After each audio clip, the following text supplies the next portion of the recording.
Hello everybody on YouTube, it's Rachel the Student Witch and welcome to my first grocery haul. I love watching grocery hauls. It gives me recipe ideas and ideas for what kind of produce and things that we can buy and things that are healthy and whatnot. And I've been thinking a lot about food lately, watching food documentaries, which I'll talk about later on in the video. But let's go ahead and start off with the grocery haul. And this is a typical week's worth of groceries, more or less, what I'm about to show you. So this is part one. We always go to Aldi. We're very fortunate that we live less than a mile away from an Aldi. They recently opened a new one right down the street from us. And Aldi, I think back in the day, Aldi kind of got a bad rap as like where poor people do their groceries. I'm thinking back in the 90s when I was a kid. I mean, we still got our groceries there because it was affordable, but it did used to carry lots of processed food and canned food and stuff. But I've noticed in the last 5 years or so, they've really kind of reinvented themselves and they started carrying lots of organic products, including organic produce, organic milk, and some of the things that I'll show you here. Even grass-fed organic ground beef that you can buy by the pound there. So I love Aldi. It's kind of a power to the people kind of thing, you know? You don't need to afford, or you don't need to be able to afford to get all your groceries at Whole Foods to find something that's both affordable, delicious, and healthy. Like Aldi has kind of the way that they structure their store makes it more affordable for low-income and working-class people to be able to afford all of this kind of produce and organic milk and grass-fed cheese and all that kind of stuff because of how their stores operate. And I have a very soft spot in my heart for Aldi because I also worked at one for a while before coming to grad school. I was a cashier there, so I kind of know the ins and outs of, you know, the company, and they pay their workers well. They're not afraid to hire people full-time to give them health benefits like some of the more, you know, Walmarts and the larger chain stores, how they kind of avoid hiring workers full-time because they don't want to give them health benefits. So Aldi is ethical and it's affordable and it's really great. So if you live near one, go check it out if you haven't. You know, peruse the shelves and see like all of the produce. Like, we especially buy our produce there, as you can tell. We get the majority of our produce there because it's the cheapest place in town and it's super affordable, and I find the quality is good. It's as good as Kroger or even Publix, which we also live right next door to. So anyway, before getting into all of this delicious goodness, as proof of how affordable Aldi's can be, excuse me, let me just give you a sneak peek at everything we got here. And can you believe we got all of this for, let me show you the receipt, $62.80 after tax. All of this. Of course, it helped that things like strawberries were on sale because they're in season right now. We got each of these carton of strawberries for 99 cents. So $2 for 2 cartons of strawberries. But we also got things like organic mixed baby greens that we throw into our salad. 2 bags of spinach that we also throw into our salad, and we also throw into our smoothies when we make them. Artisan lettuce. Lots and lots of yummy goodness. Mushrooms. I was craving some fried yellow squash, you know, when you just heat up some olive oil or butter, whatever you're into, and you fry up pieces of squash with salt and pepper. Oh my god. And since they're in season, they're pretty cheap too, so I was craving that, so we got some of that. We got some baby carrots, which we use for making our own juice.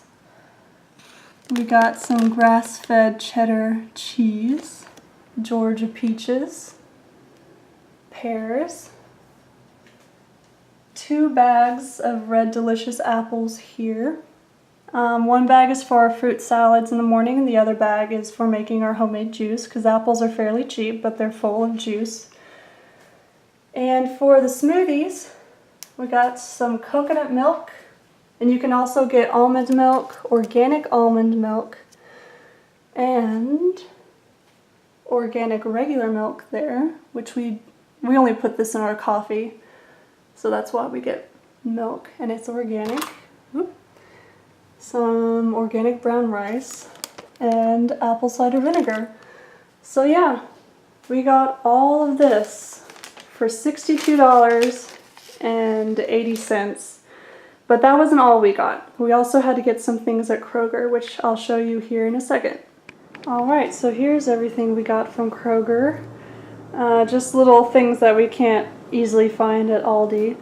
And the Kroger grand total came to $15.09. We got some barley because I'm going to be making a beef stew later on this week. Some Kroger brand organic ginger tea for my partner to help him with his tummy. Some more carrots. We usually get the shredded matchstick carrots at Kroger, but they were sold out, so we got these. We'll just rinse them off and chop them for our salad. Some red cabbage, which we also love to put in our salads. This is going to be for the beef stew. My Guadalupe Novena candle. And some frozen chopped collard greens, because every time I make a soup or a stew, I put a whole bag of frozen greens, usually collard greens or turnip greens, into the stew, just to get more greens, because green vegetables are so good for you. So we have one more thing in the grocery haul, and that'll be that. But not bad for 15 bucks. Alright, and so this is the last thing I'm going to show in our grocery haul, and this is the pricey part. So, recently, my partner and I have come to a decision to exclusively buy our meat and eggs from local farmers at the farmers market, because there's a weekly farmers market in our town where we live every Saturday, and you can get all sorts of fruits and veggies there, and homemade products and jewelries and hand creams, and they have live music and coffee, and it's kind of cool. It's a good thing to do on a Saturday morning. But previously, we tried, often failed, but we tried to buy our meat as organically and ethically as we could, but living on a budget, that can be hard to do. But recently I just couldn't take it anymore. We decided, like, look, we'll just reduce the amount of meat, which I would say the average American diet, we eat way too much meat anyway, so it's a good thing to cut back on. And when we do buy meat, we'll go weekly to the farmer's market, invest, and you kind of have to think of this as an investment, invest in a big chunk of meat, like this beef chuck roast that I got, and then throughout the week you use it, you stretch it out, which is how I grew up eating anyway. You buy a pork loin or a chuck roast, and you cook it, you make some sort of roast or whatever, but then you use the leftovers, and you take the leftovers and you make a soup out of it, and that soup can give like between 5 and 10 adult-sized portions. So before you know it, you're turning one piece of meat into a whole week's worth of meals, which I'll show you as the week progresses. I'll be sure to record little clips of me cooking and show you guys how I'm going to turn this piece of meat, which is a 3-pound chuck roast, into a whole week's worth of meals for me and my partner. And so this was $8 a pound. So between the chuck roast and the eggs, because this farmer, he sold mostly beef and eggs, this was $30. which sounds like a lot. It is a lot compared to what you can get at the grocery store. But it makes my heart feel a little bit better knowing that this cow, as they say, had one bad day in its life. It was allowed to walk around, eat grass, do things as cows do.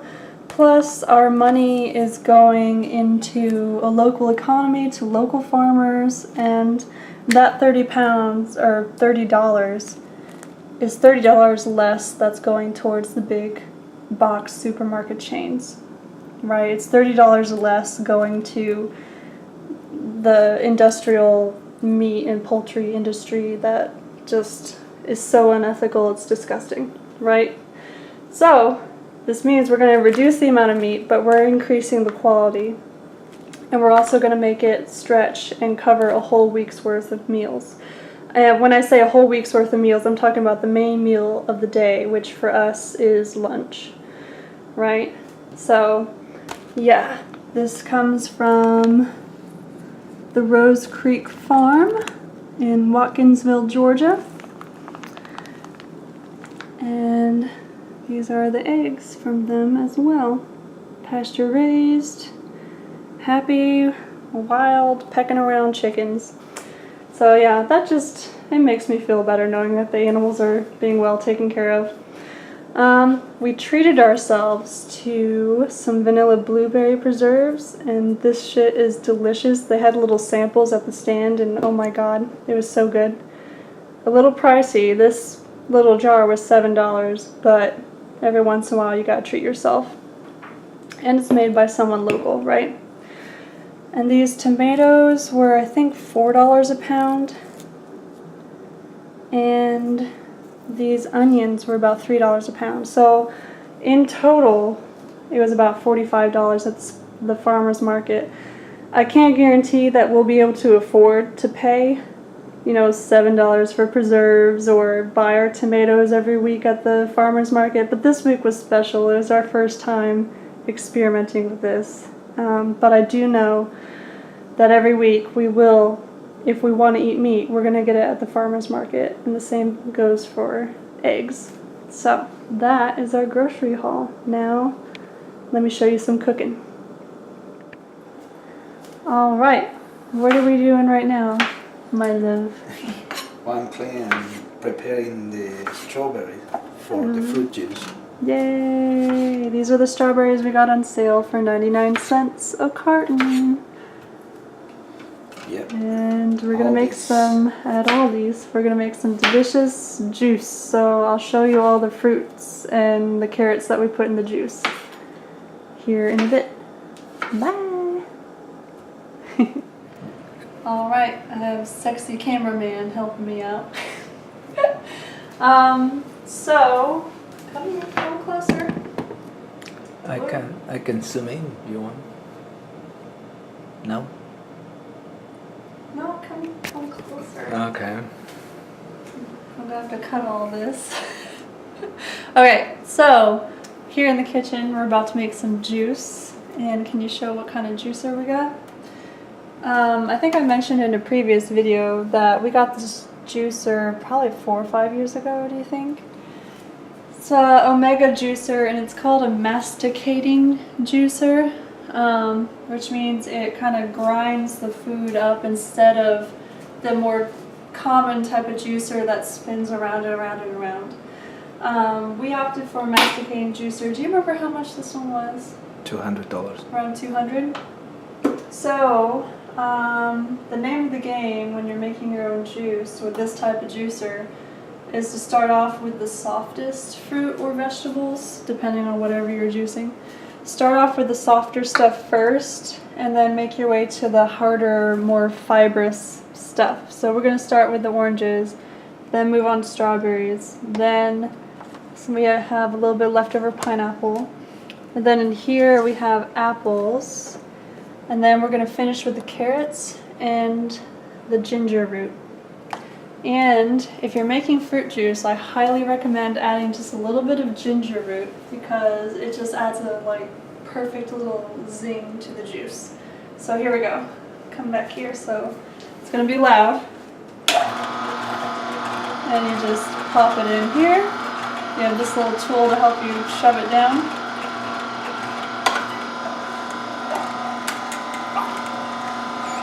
And the juice is supposed to come out of here, while more of the fiber comes out this way. So let me pull it up for you so you can see. There you go. Now it's pooping the fiber out here. So we're going to continue this process and show you the finished product. Right? I'm excited. And here we have it. Our juice. Yay! Yum.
So we got a lot of stuff going on. I'm about to make my beef stew.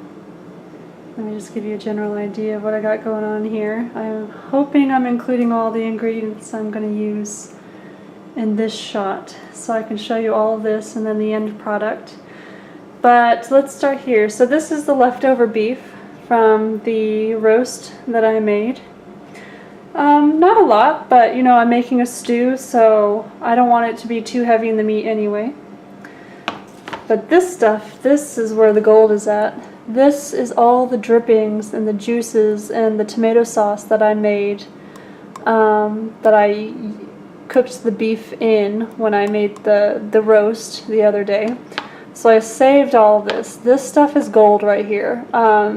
I always save the meat drippings after I cook a chunk of meat, whether it's a pork loin or a whole chicken or a whole turkey or a big old chunk of chuck roast like I did the other day, because that has a lot of the flavor. So this is going to go directly into the stew to give it that nice beef pot roast kind of flavor.